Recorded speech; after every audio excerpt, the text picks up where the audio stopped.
Hello, welcome to this Unreal Engine tutorial. I'm the Festmaster, and today we're going to be talking about widgets, or Unreal Motion Graphics, the HUD and user interface system within Unreal. Now, we're not going to be talking about these HUD blueprint classes, because these are not widgets. Now, if we right-click and go under user interface, these are widgets. HUD classes is a sort of relic from older versions of Unreal. It uses a straight blueprint code to write everything to the screen. There's no editor. However, widgets is a much more powerful system. So to get started, we'll just create a new widget and call this HUD. And if we open it, this is the editor that we get. Now there's quite a bit going on in here. We have our palette, which is basically what we can put into our widget. This is the main editor screen here. The dotted line represents the actual screen size. We have details for when things are clicked on, so this is just a blank canvas panel that comes within it. This is the hierarchy over here, which is a tree view of what all is in the widget, an animation for different animations, a timeline, and then just a standard compiler results. But this is the widget editor. Now, the most common things you're going to be using are listed under common and panel. Common contains a number of things, such as just a border, which can be an image or a solid color, buttons, checkboxes, images, which are image specifics, a progress bar, sliders, text blocks, text that you can type in. And then panel has a number of different organizational things, so none of these have any visual representation, but they all help organize their children. So there's a canvas panel, which you have here, which basically can have as many children as you want laid out however you want, and they have anchors. A grid box or a grid panel, they have to be arranged in a grid. Horizontal box allows all the children to be arranged horizontally. The vertical box, which is very similar to the horizontal box, has them all done horizontally. Scroll boxes are again vertically, and they have a scroll bar. Uniform grid panel is like the grid panel, but they all have to be the same size, and so on. A wrap box does horizontal until it gets to the end and starts over. Very simple, different organizational things. So to start with, let's just go over each of these. This is the border. As you can see, we'll use this to demonstrate all the major different parts of all the children. As you can see, you can resize all the children like this, just grabbing them. You can also give them an exact position, so let's put this one at 200, 200,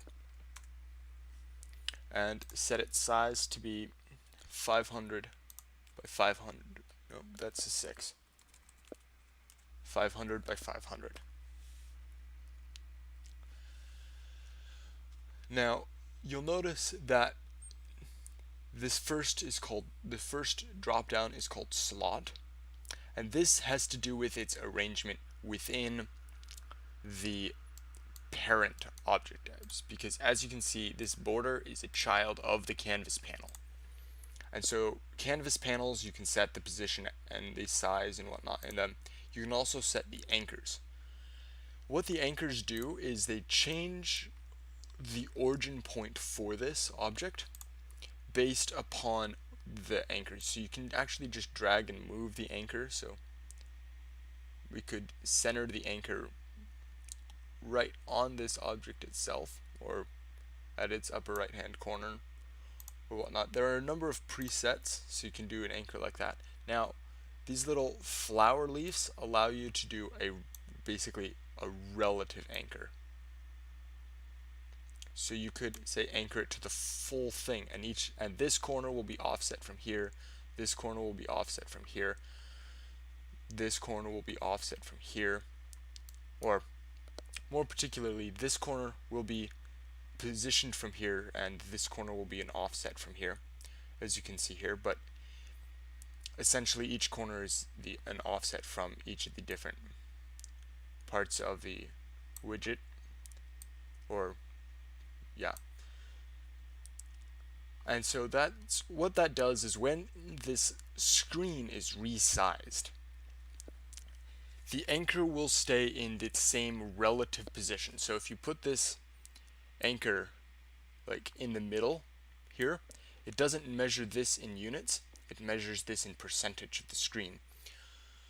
So that if the screen is, say, resized to be a different size,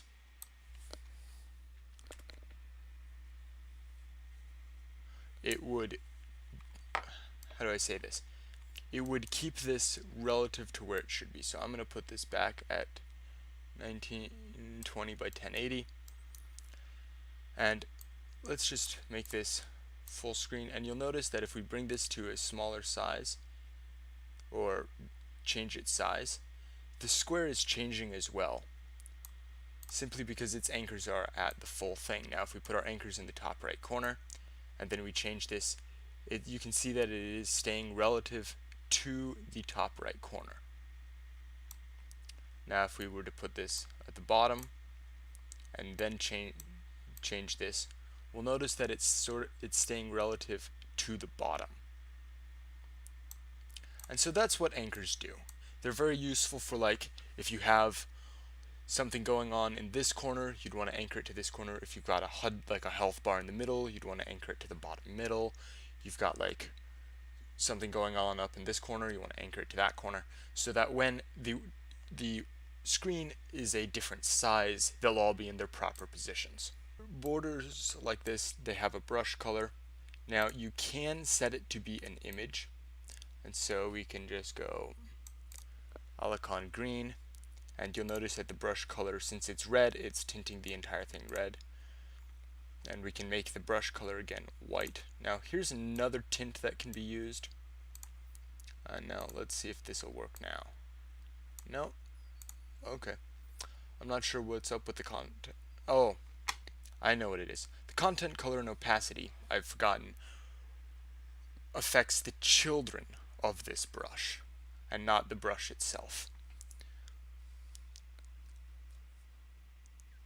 So, yeah, I have forgotten that, but as you can see, we can put an image into it, tint it,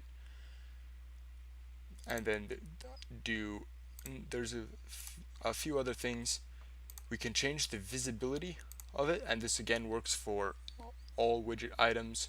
You can actually transform the widget item by scaling it,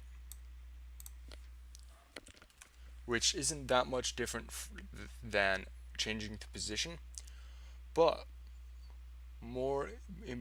this can be used to animate and move a widget with code, because you cannot change any of these values through code. You can, however, change these values through code. Oh, and here also you are able to rotate widgets. That's how you would go about rotating them. But say, for example, you wanted this to be moving across the screen through code. You'd want to center it at 0, 0 with the anchor here, and then set its position to move however you wanted straight through the code, and not have it actually placed at any point in the screen besides 0, 0 when editing it. And so that's essentially the basics of widgets. There is some stuff here, but this is more important when we get to children of different boxes. The canvas panel doesn't use them that much. So the next one is the button. This is obviously just something that can be clicked upon. And so the button has, again, a style. This is all in appearances. These are different things, like under the normal button, we can reset it to an image, give it a tint, and whatnot. Just customize our buttons here. So don't think I mentioned this before, but the padding is basically sort of slightly shrinking the button. You can see it here. Especially, it doesn't do much within the canvas panel, but it does affect it when it is part of a other type of panel. The visual effect is a lot more, but you notice that the pressed padding is larger, or not necessarily larger, but parts of it are larger and parts of it are smaller than the normal padding. So when it's clicked, the button changes size a little bit. Anyway, that's how you would place a button. A checkbox, it's a little checkbox. Again, there's a style. I don't tend to use checkboxes that much, but you can change all these different images for it. Also, you can make it a toggle button. I'm not sure what that does. I don't use checkboxes that much. Images are much better suited to holding an image than a border is, especially since you can change the image. It's easier to change the image for an image. You can for a border, but an image is designed to hold images, while a border's more designed to hold a color. So again, you can size this however you want. Under appearance, brush, image, we can set this to the Alicon green guy, make him sort of squarish. You can also set the desired image size in here, which should match the actual file's image size, and it defaults to that. You can also, for all of these, I forgot to mention this earlier with the brush, is you can set this stuff to draw as a couple different things. You can have it draw as a box, which is good for brushes and colors. You can have it draw as a border, which is quite complicated, as borders are designed for a 9 source image, and I will talk about that in another video.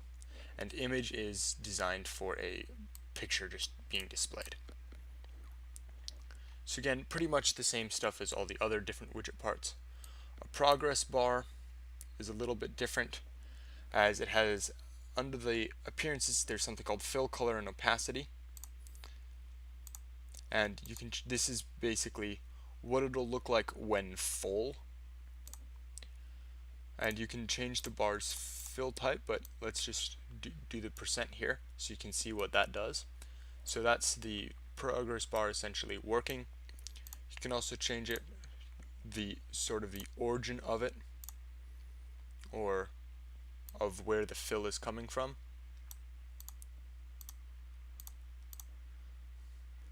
Like so. To do this however you want.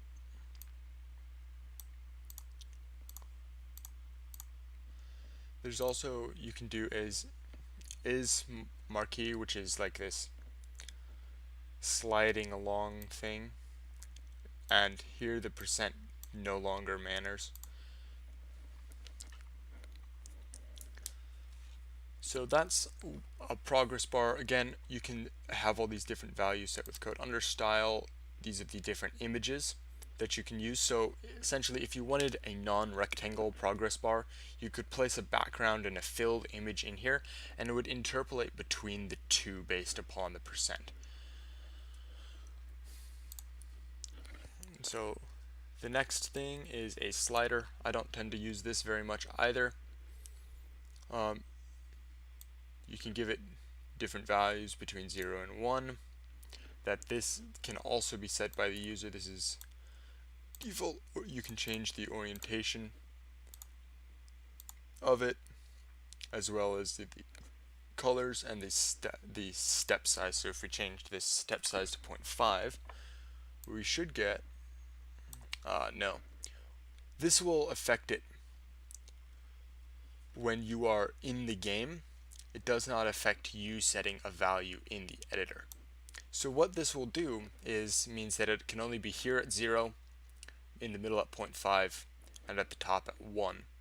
while in the actual game itself. It doesn't affect while in the editor. So style, again, the images and whatnot for the different parts of the bar and the thumb image. And that's about it. Again, visibility, all of these different widget parts have that. So the next thing is text, which is very useful. Now for text, there is actually a content called text. It says text box, but we can make this say whatever we want. And that's how you would set the text within the text box. You can set that through code. Now under font, you can actually change the font of the text, change the size of it. Let's go back to 12, no, what was it, 24. I think that was the default. There you go. You can actually apply a font material to it, do different effects like outlines, shadows. You can also choose to auto wrap the text. So if I drop this text box down like that here, and this is a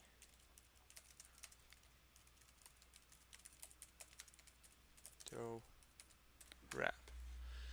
So with the auto wrapping on, the text will do this, where it automatically finds this edge here and says we cannot go past that. If I turn this off, it'll go past that. So auto wrapping is a relatively useful feature. And so with that out of the way, we're going to come down to the panels and talk about different panels. The first one is the horizontal box. I'm going to put one here, like so. And then the next one I'm going to do is a vertical box right here. We'll talk about these two in sequence. So to demonstrate this, I'm actually going to put a series of images in here. So as you can see, I just dragged and dropped the image straight into this box, and it's formed this little thing here. So now if we go down here and choose our green guy, we will notice that he's squished, but we don't have those little editor things to change his position anymore, or size. We just have these buttons here.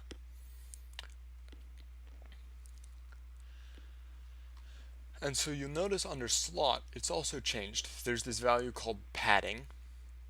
There's this size, which is toggled between auto and fill, and if you click fill, it'll try and fill up any remaining space. Auto, it'll do the auto thing. And then we have the alignments. And so you notice that's the default size he wants to be, 64 by 64. And if we center the alignments, he'll snap to that. We could put him in the top corner. We could put him in the bottom. Now the reason he's stretched is because vertically he's centered, essentially. Not centered, he's set to fill vertically. So he wants to stretch all the way from the bottom to the top, even though that's greater than his image size. And that's why it's mostly the bottom having an effect. If there were other objects in here, these would have more of an effect. So let's put another image in. We can set this to AI spawn point, and if we center this, we noticed nothing happened. And this is because this image is taller than the box. So we can actually drag the box down and notice that he's now the correct size. Now if we click this little button, we'll notice that it'll swap places. And this is how you can move things around in a horizontal box. They can only be arranged horizontally because it is a horizontal box and not vertically. Now there is a very useful thing for these boxes. It's under primitives and it's called a spacer. So if we drop one of these in, it's just basically an empty space. And we can increase this X size and then move it over and generate some space between items in a horizontal or vertical box or any other type of box.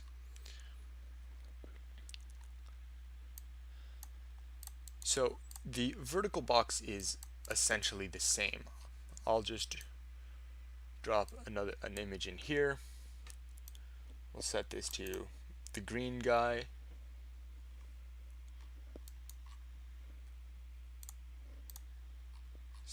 What? Ah, there we go. Set him to the green guy. He's in there. Let's just pop another image in. Set it to the AI spawn point. Again, it's almost exactly identical to the vertical box. All the settings are the same, with the exception that it is vertical instead of horizontal. So I will just delete these boxes now. There is a couple other boxes, a scroll box. Here we go. So I'll just put a bunch of text blocks in here, so you can get the general idea of what a scroll box does.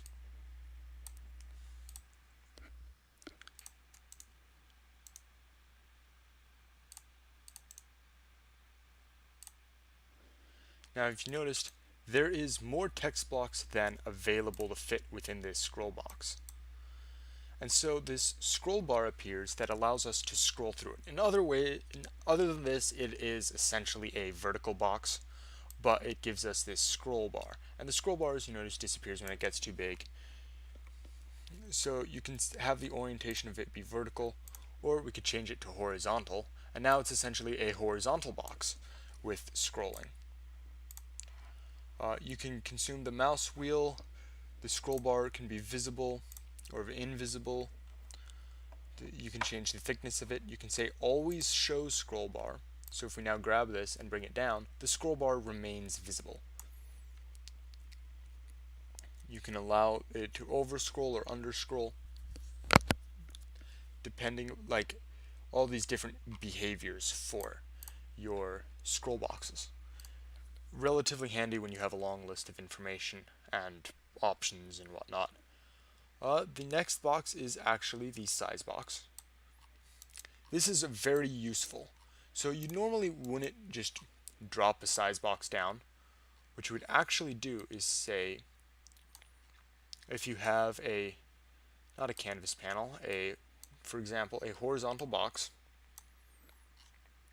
and then you put a border in it, and you can't really set the size of this border anymore. So you want to put a size box on that border, set the size box's padding to 0, and then you can do width and height override and say set this to 100, 100. And now in the border we can set it to center. And now it's a 100 by 100 square. Now we can change this to a 200 by 200 square and whatnot, and change this border's size inside of another inside of another type of box that doesn't allow you to change its size. So that's one of the major uses of a size box.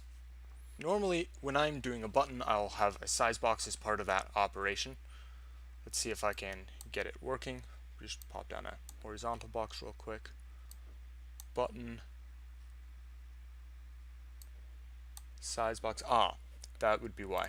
I needed to have it inside of a different type of box. So here we go. Now we've got our size box. As you can see, the button is tiny.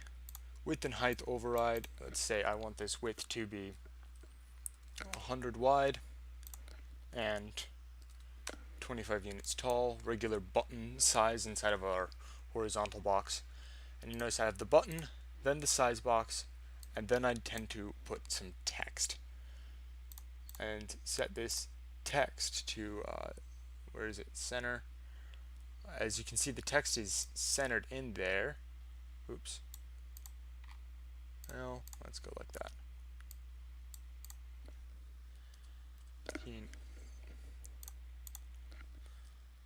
16. Get the text onto the box. So I've got button, size box, text. That's my general order of putting down buttons inside of other widgets. So I'll just delete those. So that's what a size box does. Couple other, uniform grid box. Fairly handy. I'm just going to use some not borders images for this. I can make this not the AI spawn point, green guy. As you can see, there are a number of different positions he can take in here, and the positions get smaller the closer you get to this corner. So if, for example, we put down another image, just shift it over here, make it also the green guy. You can put down another image, also the green guy, just shift him over. It'll actually resize the how do I say it? It'll increase their closeness depending upon how many are present. So if I put down, for example, a fourth image, shifted it all the way over, it just made them all closer. And you'll notice that even though they were at one point different sizes, they are, say, for example, if I just revert this one back to what he was, well, I can't really do that, so I'll just delete them and replace another image. If you notice, it's much smaller, but when I go over here and make it, it still is taking up the same amount of room as a full-sized image. And the reason for this is that it's a uniform grid panel. Each slot on that grid is the same. So we can also put this down, and the more that I'm bringing it down, the smaller and smaller everything is getting squished because there's more spots within it. So I'll just delete that one, and we can do the grid panel, which is similar. Let's grab an image, green guy, and let's put down another image, AI spawn point. Oh, they are being interesting. So what's going on here is that basically it says that these two are next to each other, and since this is the bigger one, it's stretching this smaller guy to fit because he is not centered. If we center them, that fixes the issue. We can move him down or up, or however well he can't go up anymore, and say put another image in here, center it, make it another green guy. It'll go like so. This allows us to have different sized objects arranged however we want in this grid. As you notice, it's not making them smaller, but we can't really go further over with him because there isn't enough grids. Well,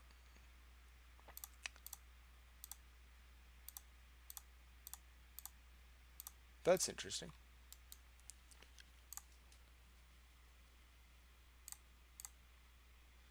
Fill rules, blah blah blah. No. Apparently we need more things if we want to go over more.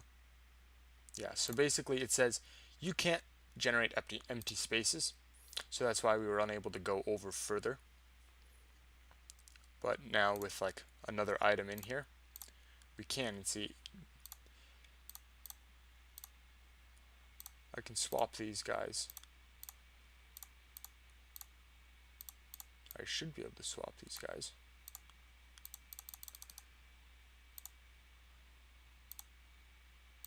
There we go.